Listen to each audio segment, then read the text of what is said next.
The stars looked different from the bridge of the UES Liberty. Captain Jake Morrison stood at the massive viewing window, watching the neutral space station Meridian Point grow larger as his ship approached. The station looked like a giant metal, wheel spinning slowly in the darkness of space. Ships from dozens of different alien worlds were docked at its outer ring. Jake checked his watch. In 2 hours, the most important meeting in human history would begin. He turned away from the window and walked to his command chair. The bridge crew worked quietly at their stations. Everyone knew what was at stake today. Captain Morrison to the bridge. The voice came through the ship's communication system. Jake pressed a button on his chair. "This is Morrison." "Sir, Ambassador Parker requests your presence in Conference Room Alpha. She wants to review the final briefing one more time." Jake stood up. "On my way." He looked at his first officer. "Commander Davis, you have the bridge." The corridors of the Liberty were filled with activity. Crew members moved quickly between stations, preparing for what might come after today's meeting. Jake had commanded this ship for 3 years, but he had never seen his people this focused. They all understood that everything was about to change. Conference Room Alpha was located near the ship's center. Jake pressed his palm against the security scanner, and the door slid open. Ambassador Lisa Parker sat at the large table reading from a tablet computer. She was a small woman with gray hair, but her eyes were sharp and intelligent. Next to her sat Colonel Frank Miller, head of Earth's military intelligence. "Captain Morrison," Ambassador Parker said without looking up. "Please sit down." Jake took a seat across from her. "Are you ready for this, Ambassador?" Lisa Parker finally looked up from her tablet. "Captain, I have been preparing for this moment for the past 2 years. The question is whether the galaxy is ready for what Earth is about to announce." "Colonel So." Miller leaned forward. "Captain, what we are about to do has never been attempted in galactic history. No species has ever told the Draconian Empire to stay away from their space. Most species surrender before the Empire even arrives." Jake nodded. He knew the history. For over 3,000 years, the Draconian Empire had ruled most of the known galaxy. The reptilian aliens were bigger and stronger than humans with technology. That seemed impossible. Their ships could destroy entire planets. Their armies had never lost a war. "The Empire has been pressuring Earth for months," Ambassador Parker continued. "They want us to accept full integration. That means draconian governors would rule our colonies. Human laws would be replaced with imperial law. Our military would serve the Empire. And our people would become slaves," Colonel Miller added. Jake had read all the reports. Integration was just a nice word for conquest. Species that accepted integration kept their lives, but they lost their freedom. Those who refused integration were usually destroyed. So instead of accepting or refusing, Jake said, "We are doing something else entirely." Ambassador Parker smiled, but it was not a happy smile. "We are telling them that they cannot come to our space at all. Not for integration, not for conquest, not for anything." The 3 humans sat in silence for a moment. What they were planning was either very brave or very stupid. Maybe both. A soft chime sounded through the ship. "All passengers and crew, we are now docking at Meridian Point. Prepare for station gravity." Jake felt his stomach shift as the ship's artificial gravity adjusted to match the station's rotation. Through the small window in the conference room, he could see other ships docked nearby. Most of them belonged to species that served the Empire willingly or unwillingly. "Time to go," Ambassador Parker said. She stood up and smoothed her dark, blue diplomatic uniform. "Captain, I want you to know that Earth's leadership has complete confidence in our military. Whatever happens after today, we are ready." Jake stood as well. "Ambassador, whatever happens after today, the Liberty and her crew will be ready too." The 3 humans left the conference room and walked toward the docking port. Other members of Earth's diplomatic team joined them. Dr. Nancy Roberts, Earth's chief scientist. General Peter Clark, representing the Terran Defense Council. Lieutenant Commander Sarah Walsh, the team's security chief. The docking port opened, with a hiss of equalizing air pressure. They stepped onto Meridian Point, into a corridor filled with beings from across the galaxy. Jake had seen aliens before, but never so many different types in one place. Tall, thin creatures with blue skin walked past them. Small, furry beings with 6 arms scurried between the legs of larger aliens. In the distance, Jake could see a group of the floating jellyfish-like entities from the outer rim. But it was the Draconians who drew everyone's attention. 3 of them stood near the entrance to the main conference hall. Each one was nearly 8 feet tall, covered in dark, green scales. Their yellow eyes watched every movement in the corridor. When they saw the human delegation, their forked tongues flicked out to taste the air. "Mammals," one of the Draconians said in perfect English. Its voice sounded like gravel being crushed. "You smell of fear." Ambassador Parker walked straight toward them without slowing down. "We smell of determination," she replied calmly. The Draconian's eyes narrowed. "Admiral Zethkar is eager to hear Earth's answer to the Empire's generous offer." "Then he will not have to wait much longer," Parker said. The conference hall was enormous, with seats arranged in a perfect circle around a central speaking platform. Representatives from over 60 different species filled the seats. Jake and the other humans took their assigned places in a small section marked with Earth's symbol. Admiral Zethkar entered the hall, and conversation stopped. He was the largest Draconian Jake had ever seen, with scars covering his scale-covered arms and face. Behind him walked 2 smaller Draconians carrying ceremonial weapons. The Admiral moved to the center platform. His voice carried easily through the hall without amplification. "We gather today to hear Earth's response to the Empire's offer of integration. This is a standard procedure that has been followed for centuries. Species are given time to consider the benefits of joining our great civilization." Admiral Zethkar turned to look directly at the human section. "The choice is simple. Accept integration and prosper under Imperial protection. Refuse integration and face the consequences of isolation." Ambassador Parker stood up. Jake felt his heart begin to beat faster. "Admiral Zethkar, representatives of the galactic community," she began, "Earth has indeed made its decision." The hall became completely silent. Jake could hear his own breathing. "The Terran Defense Council hereby declares all human-controlled space to be off limits to Imperial forces. Any Draconian vessel entering the Sol system or approaching any of humanity's 12 colony worlds will be considered an act of war." The silence lasted for exactly 3 seconds. Then the hall erupted into chaos. 3 years earlier, Dr. Alex Chen stood in the underground laboratory beneath the Rocky Mountains. The room was filled with pieces of broken alien technology. Metal fragments, twisted wires, and strange glowing crystals covered every work table. This was all that remained of a Draconian scout ship that had crashed on Mars 6 months ago. Alex picked up a small device that looked like a silver cube. It was no bigger than his thumb, but it contained more computing power than Earth's largest supercomputers. He had been studying these cubes for weeks, trying to understand how they worked. "Any luck with the translation program?" asked Captain Susan Kelly. She commanded the research vessel New Horizon, which had brought the wreckage back from Mars. Susan was tall, with short brown hair and the kind of smile that made people trust her immediately.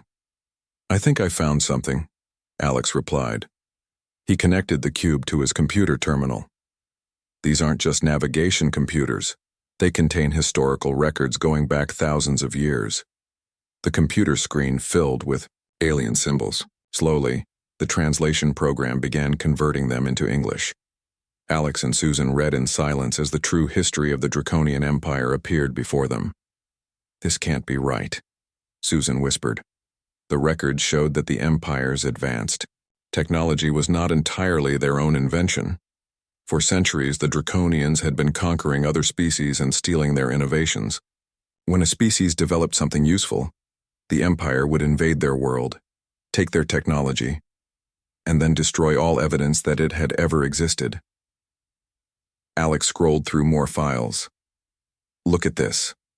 The Zephyrians developed faster than light, communication 200 years before the Draconians. The Ethereal Collective created energy shields that could stop any weapon. The Vorthan built ships that could travel between dimensions." "Where are all these species now?" Susan asked. Alex's face was grim. Dead. All of them. The Empire didn't just steal their technology. They wiped out entire civilizations to make sure no one could challenge their claim to have invented these things. Captain Susan Kelly activated her communicator. Kelly to Colonel Torres, please report to Lab 7 immediately. Priority Alpha. Ryan Torres arrived within minutes.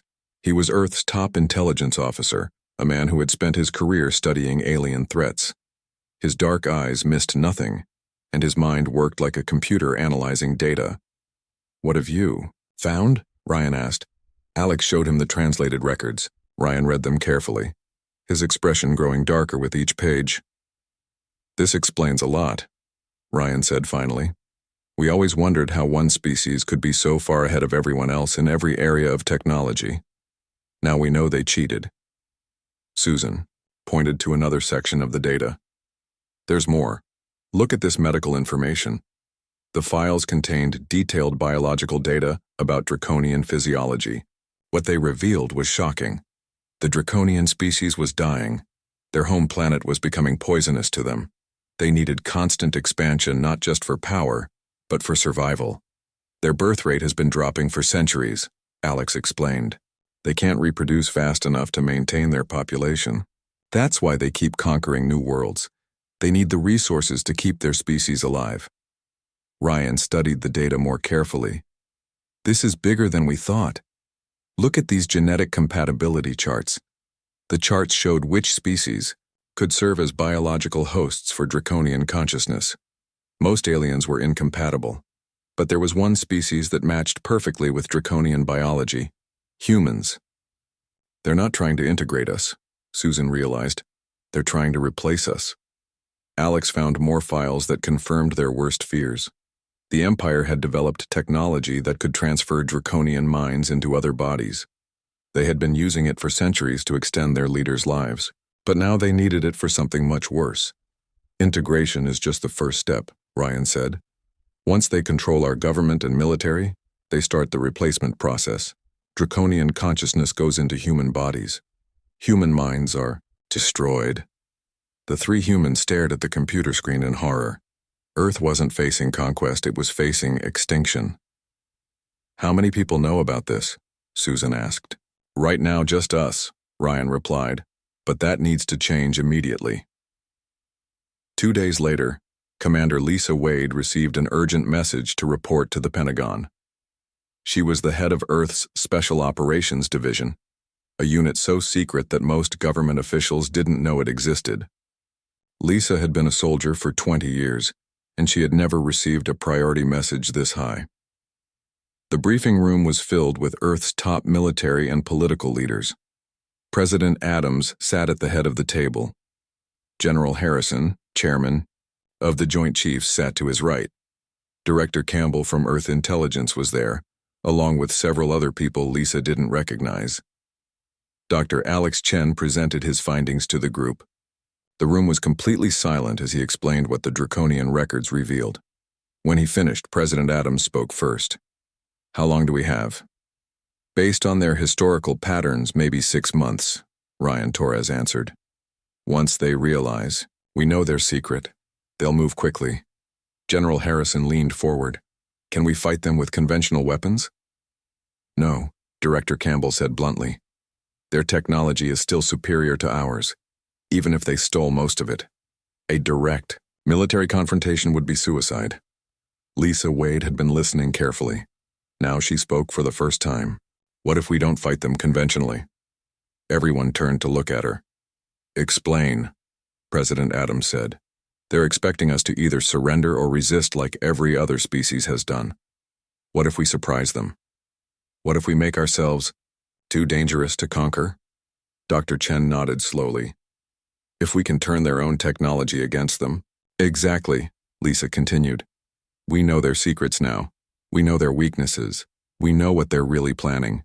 That gives us advantages they don't expect us to have. President Adams stood up. How long would you need to prepare? Lisa looked at the other people around the table. Scientists, soldiers, spies. The best Earth had to offer. Give me 2 years, she said. 2 years to make humanity so dangerous that the Empire will think twice about trying to replace us. President Adams nodded grimly. You have whatever resources you need, but this stays completely secret. If the Draconians discover we know their plan before we're ready, it's over. As the meeting ended, Lisa Wade realized that Earth's survival now depended on a desperate gamble. They had to become strong enough to threaten the most powerful empire in the galaxy, and they had to do it without anyone noticing. The clock was ticking. Admiral Zethkar arrived at the edge of human space with 30 of the Empire's finest warships. Each vessel was over a mile long and armed with weapons that could crack planets in half. The Admiral stood on the bridge of his flagship, staring at the small fleet of human ships waiting for him. Pathetic, he growled to his second-in-command. 12 ships against 30. These mammals have lost their minds. The human fleet was led by a vessel called the UES Defiance. It was smaller than the Imperial ships with smooth white hull plating that reflected the light of nearby stars. Captain Danny Brooks commanded the Defiance from its compact bridge. Admiral, Zethkar is broadcasting on all frequencies, reported Lieutenant Commander Beth Garcia, the ship's communications officer. Put him on screen, Danny ordered. The main viewer flickered to life, showing the scarred face of the Draconian Admiral. His yellow eyes glowed with anger.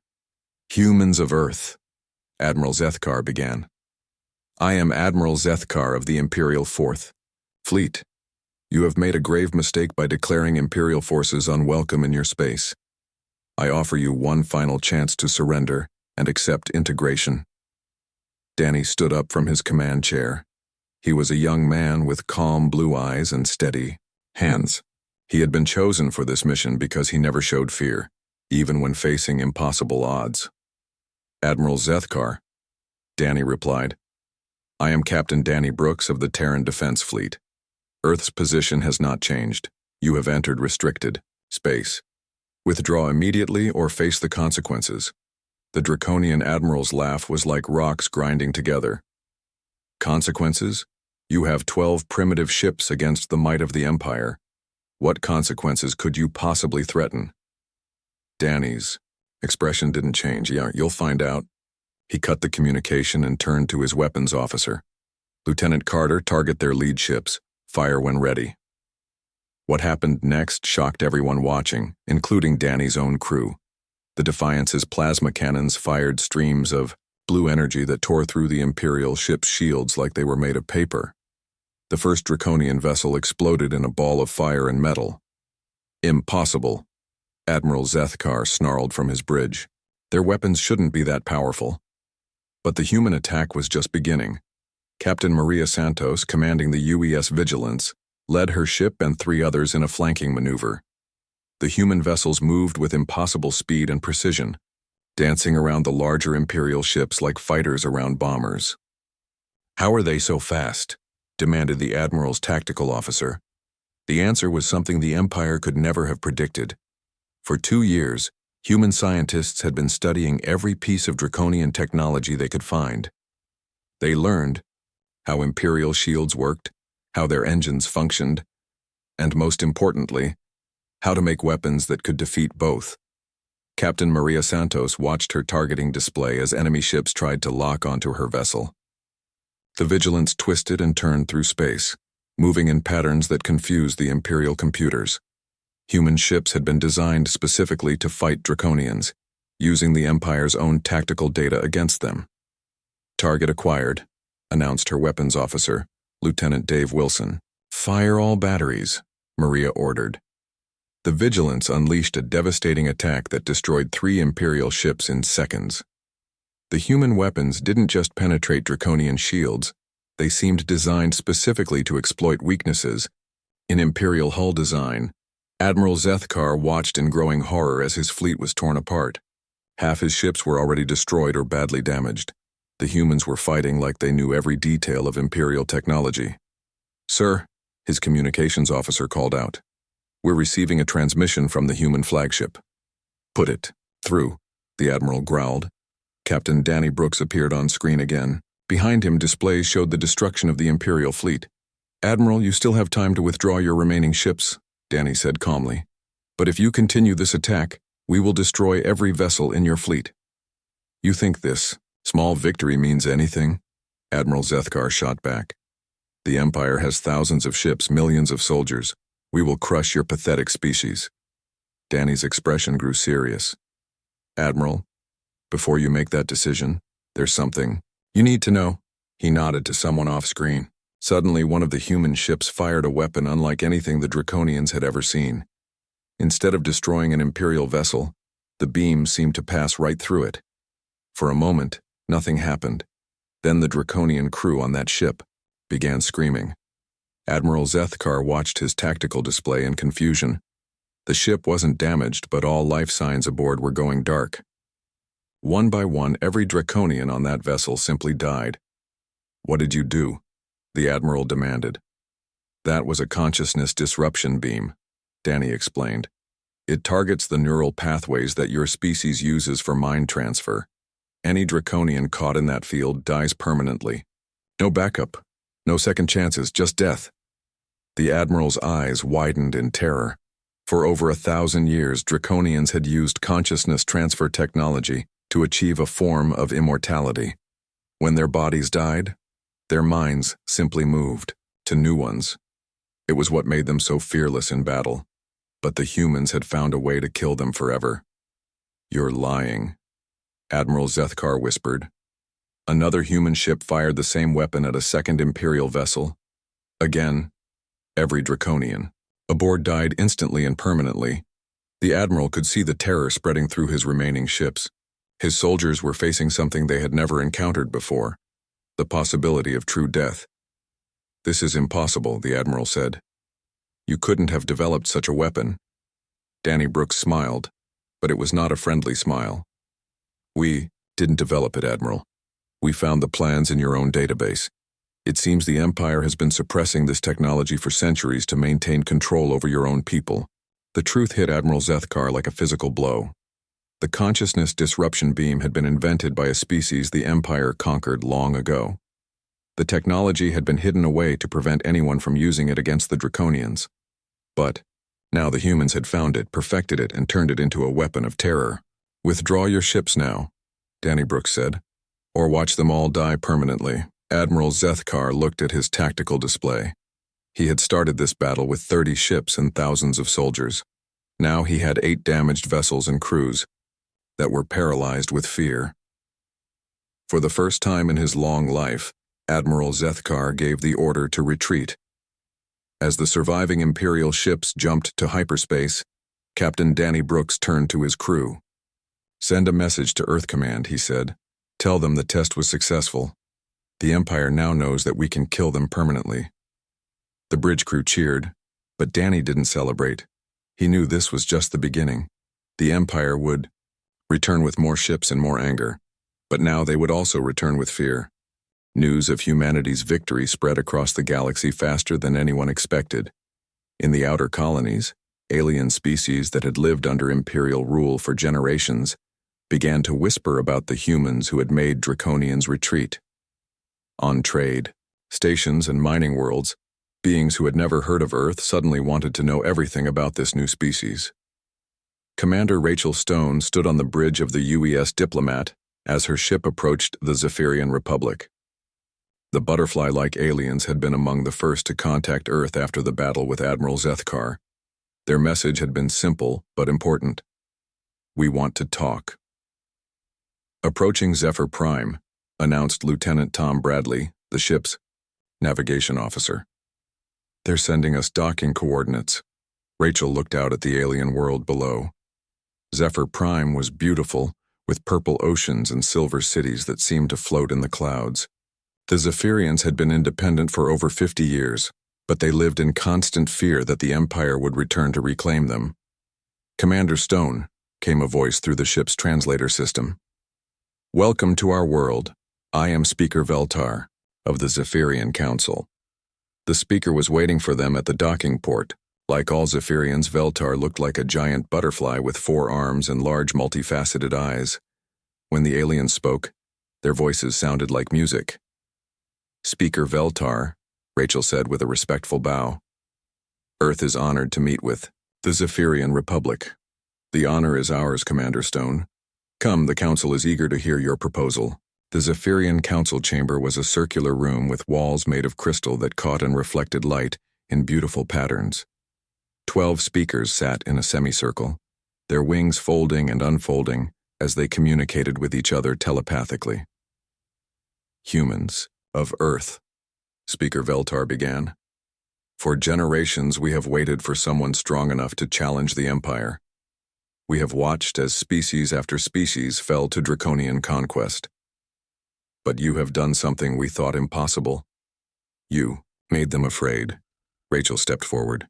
The Zephyrian Republic has maintained its independence longer than most. Earth would be honored to call you allies. We have been preparing for this moment, another speaker said. For decades we have been building a network of resistance cells throughout Imperial space, species that appear to serve the Empire but secretly work against it. Rachel felt her heart race. This was better than Earth had hoped for. How many species are part of this network? 47 confirmed, with more joining every day since your victory, Speaker Veltar replied. The galaxy has been waiting for a leader, someone to unite the resistance. Back on Earth, engineer Patricia Kim worked in a secret laboratory beneath the Pacific Ocean. Her team was studying alien technologies that resistance cells had smuggled out of Imperial space. Each piece of equipment told a story of innovation that had been stolen and suppressed by the Empire. Look at this, said Dr. Kevin Walsh, holding up a small device that glowed with internal light. The Corthan invented this energy converter 300 years ago. It could power an entire city with just sunlight. Patricia examined the device carefully. The Empire must have taken this technology and then destroyed all records of who invented it. That's exactly what they did, Kevin confirmed. I've been talking to the Corthan refugees. The Empire invaded their world, stole their inventions, and then told everyone that Draconians had developed the technology themselves. This was happening across the galaxy. Species that had been thought extinct were still alive, hidden in refugee camps or working as slaves on Imperial worlds. Each one had technologies that could help the growing alliance against the Empire. Captain Tony Rivera commanded joint missions to liberate these hidden populations. His ship, the UES Liberator, had been modified with alien technology that made it nearly invisible to Imperial sensors. Tony worked with resistance fighters from a dozen different species to free their people from Imperial prison camps. Target acquired, announced Lieutenant Carol Wright, Tony's tactical officer. Imperial Prison Station Kappa 7, holding approximately 2,000 ethereal collective refugees. The ethereal collective were energy beings who looked like glowing clouds of light. The Empire had been using them as living batteries to power their largest ships. Tony's mission was to free them and bring them to safety. Remember, we go in fast and quiet, Tony told his crew. The ethereals are weak from being drained of energy. They'll need immediate medical attention. The rescue mission was a complete success. The ethereal refugees were transferred to human medical ships where Dr. Helen Rodriguez and her team worked to restore their energy levels. But the real surprise came when the ethereals recovered enough to communicate. Humans, spoke their leader, a being that called itself Lightsinger. We have watched your species with great interest. You fight not for conquest, but for freedom. This is rare in the galaxy. We fight because it's the right thing to do, Tony replied. Then we will fight with you. The Ethereal Collective offers our technology to your alliance. We can teach you to shift between dimensions, to become invisible to Imperial sensors, to travel through space in ways the Empire cannot track. This was the breakthrough Earth had been hoping for. With ethereal technology, the human fleet could strike anywhere in the galaxy and disappear before the Empire could respond. But the Alliance faced challenges too. On the world of Kepler Station, Colonel Sandra Price met with representatives from 12 different species. Not all of them trusted Earth's intentions. How do we know you won't become the new Empire? Demanded Ambassador Crix of the Reptilian Alliance. Every species that gains power eventually becomes corrupt. Sandra understood their concern. Because we're not asking you to serve us.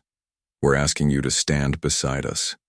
Each species in this alliance keeps its independence. We fight together, but we remain free. Words are easy, Crix replied. Actions are what matter. To prove Earth's sincerity, Sandra proposed something unprecedented. The alliance would be governed by a council with representatives from every member species. No single world would have more power than the others. Decisions would be made by consensus, not by force. This convinced many hesitant species to join. But it also created new problems. With so many different cultures working together, disagreements were inevitable. The biggest test came when Imperial intelligence discovered humanity's secret. Draconian spies had been watching Earth's activities, and they finally understood how humans had advanced so quickly. They're using our own suppressed research against us, Admiral Zethkar reported to Emperor Drakthul. Every weapon they've developed, every tactic they've used came from technologies we conquered and hid away. The Emperor's rage was terrible to behold. His massive form shook with fury as he realized that his victims had turned his own stolen knowledge into weapons of rebellion. Assemble the Grand Fleet, Emperor Drakthul commanded. Every ship, every soldier, every weapon in the Empire. We end this human insolence once and for all. On Earth, Intelligence Officer Ryan Torres received reports of massive Imperial fleet movements. Ships were gathering from across the galaxy, more than had ever been assembled in one place. How many? Asked General Harrison during an emergency briefing. Over 1,000 ships, Ryan replied grimly. The Emperor himself is coming. The room fell silent. Everyone knew what this meant. The Empire was committing everything to destroying the human alliance. There would be no second chances, no room for mistakes.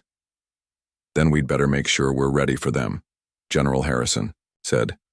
The final battle was coming, and the fate of the galaxy hung in the balance. The largest space battle in galactic history was about to begin. Emperor Drakthul himself led over 1,000 Imperial warships toward the Proxima Centauri system, where humanity's first interstellar colony waited like bait in a trap. The Kior Emperor stood 12 feet tall, covered in black scales that seemed to absorb light. His red eyes burned with ancient fury. Today we end this rebellion, the Emperor declared to his fleet commanders. Today we show the galaxy what happens to those who defy the Empire.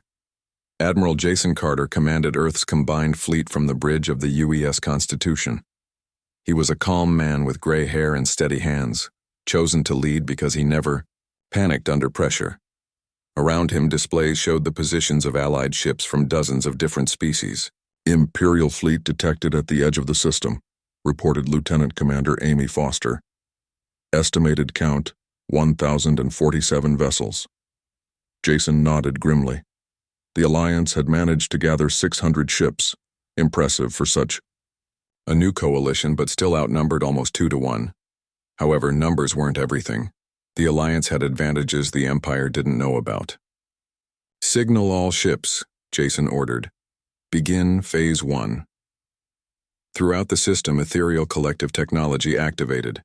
Allied ships began shifting between dimensions, becoming invisible to Imperial sensors. The Draconians suddenly found themselves facing an enemy they couldn't see. Where did they go? Demanded Emperor Drakthul from his flagship. Unknown, my lord, replied his tactical officer. All enemy contacts have vanished from our sensors. The Emperor's eyes narrowed. Impossible. Deploy fighter screens. They must be hiding somewhere. But the Allied ships weren't hiding. They were attacking from angles the Empire couldn't detect. Captain Lauren Mitchell led the first fighter squadron strike, her small ships appearing out of dimensional space, directly behind the Imperial fleet. Target the command ships, Lauren ordered her pilots. Remember, every shot counts. The fighters carried consciousness disruption weapons, making each attack potentially fatal to Draconian crews. The psychological effect was devastating. Imperial soldiers who had fought fearlessly for centuries now hesitated, terrified of permanent death. We're taking heavy casualties, reported Admiral Zethkar to the Emperor. The enemy weapons are designed specifically to kill us permanently. Our crews are losing morale. Emperor Drakthul snarled in rage. Then we use the ultimate weapon, deploy the planet killer. The Empire's most feared weapon emerged from the center of their fleet. It was a massive device capable of destroying entire worlds. something they had never used against species they wanted to conquer. But the Emperor was beyond caring about conquest now. He wanted revenge. "Target the human colony world," the Emperor commanded. "Show them the price of defiance." But Dr. Helen Rodriguez had been preparing for this moment. Working with alien scientists, she had developed Earth's ultimate weapon in response. Not a device for destroying planets, but something far more precise and terrifying. "Admiral Carter," Helen's voice came through the fleet communication system. "The viral weapon is ready for deployment." Jason Carter took a deep breath. What they were about to do would change everything. "Deploy the weapon," he ordered. From hidden positions throughout the system, human ships began broadcasting a special signal toward the Imperial fleet. It looked harmless, just another communication frequency. But it carried something deadly. The MI signal was a virus designed specifically to target draconian consciousness transfer networks. Instead of destroying the technology, it corrupted it. Any draconian who tried to transfer their consciousness would find their mind trapped in a dying body, unable to escape to a backup. "What's happening?" Emperor Drakthul demanded as reports flooded in from across his fleet. "My lord," his communications officer said with terror in his voice, "the consciousness transfer systems are failing. Anyone who tries to use them becomes trapped. They're dying permanently." The virus spread through the Imperial fleet faster than anyone could stop it. Ship after ship reported the same problem. The technology that had made draconians feel immortal was now becoming their death trap. "Shut down all transfer systems," the Emperor ordered desperately. But it was too late. The virus had already infected the network. Any draconian who died in battle would stay dead forever. The Empire's ultimate advantage was gone. Captain Maria Santos led the Allied fleet's final attack. Ships from 47 different species emerged from dimensional space in perfect coordination. Human vessels fought alongside Zephyrian fighters, while ethereal beings provided cover for Korthan energy ships. "For freedom," Maria broadcast to the entire Allied fleet. The battle became a massacre, but not the one Emperor Drakthul had planned. Imperial ships fell by the hundreds as Allied forces used technologies the Empire had suppressed for centuries. The Draconians fought desperately, but they were facing the combined knowledge of every species they had ever conquered. Emperor Drakthul watched his mighty fleet crumble around him. Thousands of years of conquest and empire were ending in a single battle. His own ship was surrounded by Allied vessels, all of them armed with consciousness disruption weapons. "This is Admiral Jason Carter of the Terran Defense Fleet," came a voice over the communication system. "Emperor Drakthul, you are defeated. Surrender now, and your remaining people will be allowed to live." The Emperor's rage was beyond description. "Never. The Empire will never surrender to inferior species." "Then the Empire ends here," Jason replied sadly. The final attack destroyed the Emperor's flagship and the last of the Imperial command structure. Emperor Drakthul died as he had lived, in violence and anger. But unlike his ancestors, there was no consciousness transfer to save him. He was simply gone. 6 months later, Ambassador Lisa Parker stood before the Galactic Council in a new chamber on the neutral world of Haven. Representatives from over 200 species filled the seats, more than had ever gathered in one place. "The Draconian Empire is finished," Lisa announced. "The surviving Draconians have been offered a choice. They can live peacefully among us as equals, or they can face the same extinction they brought to so many others. Most chose peace. Without their empire and their technology of immortality, the remaining Draconians were just another species trying to survive in the galaxy. But this is not about replacing one empire with another," Lisa continued. "Earth proposes a new way forward, a galactic alliance where every species has a voice, where technology is shared freely, where conquest is replaced with cooperation." The vote was overwhelming. The Galactic Alliance was born from the ashes of the Empire, with Earth as its first elected leader but not its ruler. Admiral Jason Carter, now commanding the Alliance fleet, stood on the observation deck of the space station, Unity. He looked out at the stars and thought about how much had changed. Humanity had gone from newcomers to leaders in just 5 years. "Quite a view," said Captain Jake Morrison, joining him at the window. Jake had been promoted to Admiral of Earth's home defense fleet. Hard to believe it all started with a simple declaration, Jason replied. Who would have thought that telling the Empire to stay away would lead to this? Jake smiled. Sometimes the newest member of the group is exactly what everyone needs. We reminded the galaxy what freedom means. Through the window, they could see ships from dozens of species working together to build a better future. The galaxy was free at last, and Earth's declaration had been fulfilled in the most complete way possible. The Galactic Empire was indeed forbidden to enter Terran space, because the Galactic Empire no longer existed.